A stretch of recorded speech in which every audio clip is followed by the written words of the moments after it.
پرانی استانی کا کمال۔ کیا بات ہے فرقان بیٹا، بہت خوش لگ رہے ہو۔ فرقان اسکول سے واپس آیا تو اس کی امی نے پوچھا، امی آج سے گرمیوں کی چھٹیاں ہو گئی ہے، اب میں دیر سے سوؤں گا اور خوب کھیلوں گا، اب اسکول جانے کی کوئی فکر نہیں ہے۔ فرقان نے لاڈ سے امی کے گلے میں باہیں ڈال کر بتایا۔ اور چھٹیوں کا کام کون کرے گا؟ فرقان کی امی نے مسکراتے ہوئے پوچھا۔ امی پورے 2 مہینوں کی چھٹیاں ہے، یعنی 60 دن، بہت سارے دن ہے، کام بھی ہو ہی جائے گا۔ گرمیوں کی چھٹیاں تفریح کے لیے ہوتی ہے، فرقان نے امی کو سمجھانے والے انداز میں بتایا۔ فرقان ہر سال گرمیوں کی چھٹیاں اپنی نانی کے گھر گزارتا تھا۔ اس سال بھی فرقان اپنی امی کے ساتھ۔ فرقان کی نانی ایک بڑے اسکول میں استانی رہ چکی تھی۔ وہ عام استانیوں سے بہت مختلف تھی۔ وہ بہت دلچسپ انداز سے بچوں کی تربیت کرتی تھی۔ فرقان کی نانی نے فرقان کی اسکول کاپیاں دیکھی تو ہر مضمون کی کاپی پر لکھائی صاف کرے، لکھائی پر توجہ دے، لکھائی اچھی کرنے کے لیے خوش خطی کے مشقیں کرے جیسی ہدایت پڑھ کر افسردہ ہو گئی۔ بھائی ہمارے زمانے میں تو اسکول میں باقاعدہ تختیاں لکھوائی جاتی تھی، نانی اپنا زمانہ یاد کرتے ہوئے بولی۔ اسکول میں تختی لکھوائی جاتی تھی؟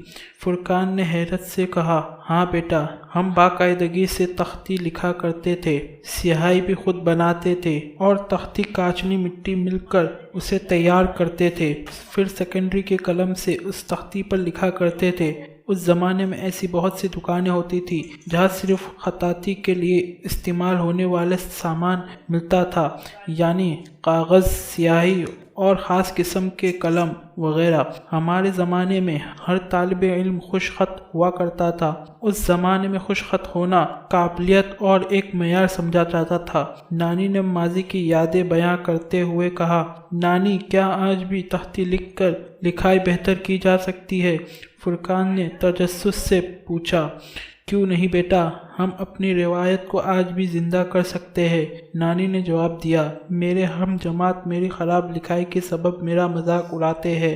نانی جان، کیا آپ مجھے خوش خطی سکھائیں گی؟ فرقان نے اشتیاق سے پوچھا۔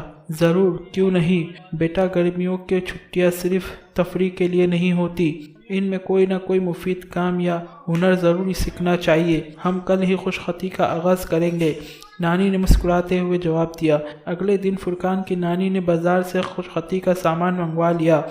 بیٹا، خوبصورت لکھائی ایک فن ہے اور شخصیت کی آئینہ داری بھی ہوتی ہے۔ تھوڑی سی توجہ اور محنت سے لکھائی خوبصورت بنائی جا سکتی ہے۔ اس قلم سے تختی پر بسم اللہ الرحمن الرحیم لکھو، نانی نے فرقان کو تختی دیتے ہوئے کہا۔ فرقان نے جلدی سے لکھ کر دادی کو دکھایا۔ بیٹا، جلدی جلدی لکھنے کی بجائے ہر الفاظ ٹھہر ٹھہر کر توجہ سے دل لگا کر لکھو۔ بیٹا، الفاظ بے جان نہیں ہوتے، الفاظ لکھنے والے کی توجہ اور محنت کو محسوس کرتے ہیں۔ دادی نے فرقان کی اصلاح کی اور دوبارہ لکھوایا۔ اس بار فرقان نے پہلے سے بہتر لکھا۔ نانی نے فرقان کو شاباش دی۔ اس طرح روزانہ وہ فرقان کو خوش خط لکھواتی۔ 1 ماہ میں فرقان کی لکھائی بہت اچھی ہو گئی تھی۔ فرقان بہت خوش تھا کہ نانی نے کتنی آسان طریقے اور توجہ سے اسے خوش خطی سکھا دی۔ فرقان نے اپنی چھٹیوں کا کام مکمل کیا۔ اسے اسکول کھلنے کا انتظار تھا۔ وہ اپنے استانی اور جماعت کے ساتھیوں کو اپنی خوش خطی دکھانا چاہتا تھا۔ چھٹیوں کے بعد آج فرقان کا اسکول میں پہلا دن تھا۔ آج تمام طالب علموں کو چھٹیوں کا کام جمع کروانا تھا۔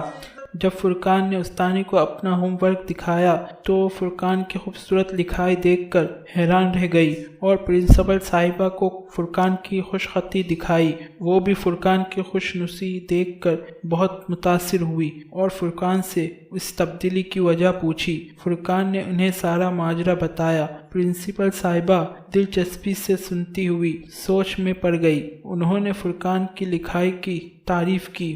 اگلے دن انہوں نے اعلان کیا کہ اس سال امتحان میں خوش خطی سے پرچہ حل کرنے والے بچوں کو ہر پرچے پر اضافی 10 نمبر دیے جائیں گے۔